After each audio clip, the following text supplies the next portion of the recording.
Minyak mentah dari Malaysia sebenarnya adalah antara minyak mentah yang kualiti dia terbaik di dunia.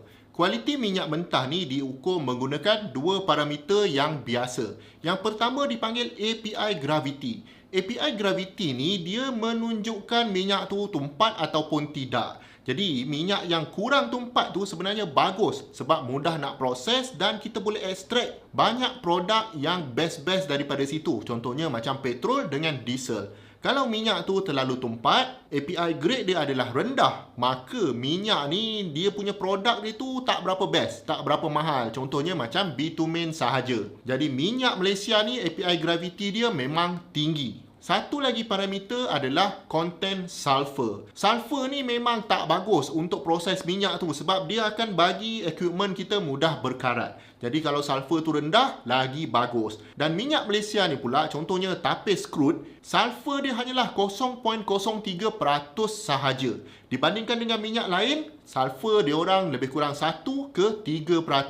Jadi kandungan sulfur minyak di Malaysia ni 100 kali rendahnya daripada sulfur minyak orang lain. Jadi memang orang sangat suka minyak Malaysia. Jadi minyak Malaysia ni kita panggil dia light sebab ketupatan dia rendah dan dia sweet sebab sulfur dia rendah. Dan kita boleh jual lah pada harga yang lebih mahal kepada negara-negara lain yang nak beli dari kita.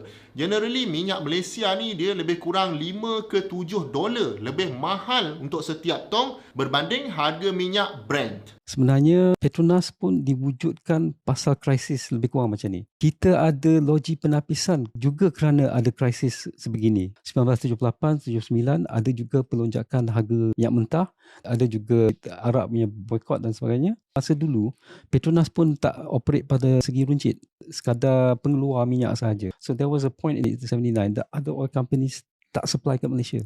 Itulah the genesis of ada refinery dekat Ketih, ada refinery dekat Pengerang sebagainya. Tapi dengan bahasa mudah untuk pendengar dan juga penonton KS yang mungkin keliru, kita berbalik kepada soalan asas ni lah.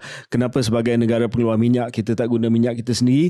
Sebab minyak kita, dengan bahasa mudah Syaril, minyak kita minyak best. So bila kita minyak best, kita jual lah untuk mendapat pendapatan yang lebih tinggi. Keperluan kita di Malaysia ni tak perlu kita guna minyak kita sebab minyak kita memang minyak Ferrari lah, dan kita punya keperluan hanya minyak proton lah. So kita import that kind of level of petroleum for Malaysia because that's what we need.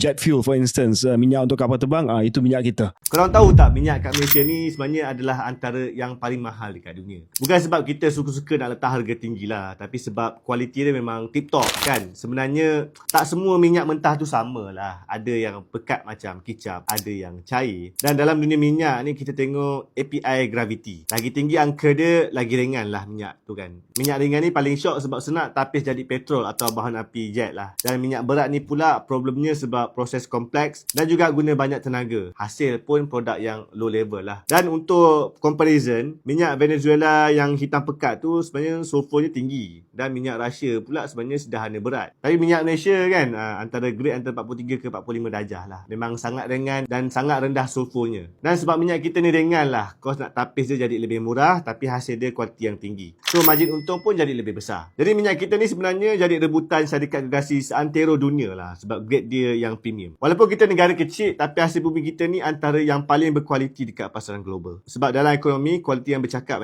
bukan sekadar kuantiti. Aizudin Samni, ideas that move Malaysia forward. Esok pilihan raya kata nak cari orang ganti dia. Siapa? You tell me lah. Dalam UMNO pun tak ada. Adalah menteri-menteri kita tu pandai-pandai juga. Kata tak pandai marah dia orang.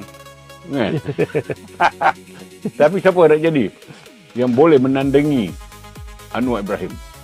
Boleh menggantikan dia sebagai world leader. Datuk Seri kenal PM ni daripada zaman kolej. Muda lah. Saya yang bawa dia bertanding ketua muda. So maksudnya memang karakter tu masih lagi kekal. Perjuangan dia masih kekal. Saya tengok tak ada beza. Cuma dia kena dapat sokongan orang Cina. Orang Melayu tak nak sokong masa tu. Okey. Tapi sekarang kalau orang Melayu boleh sokong, UMNO boleh sokong, apa ada masalah?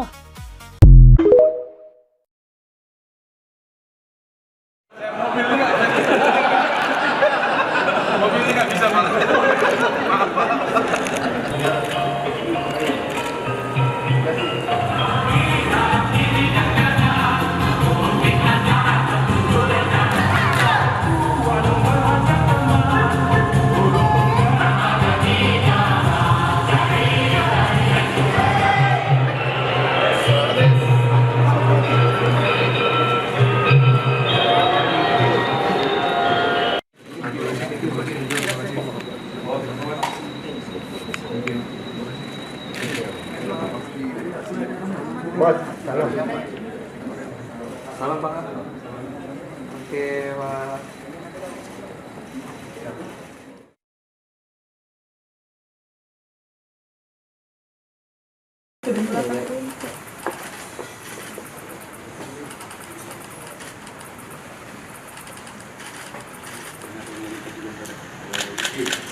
Saya Magister Tarigan.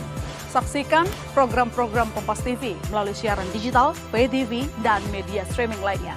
Kompas TV, independen, terpercaya.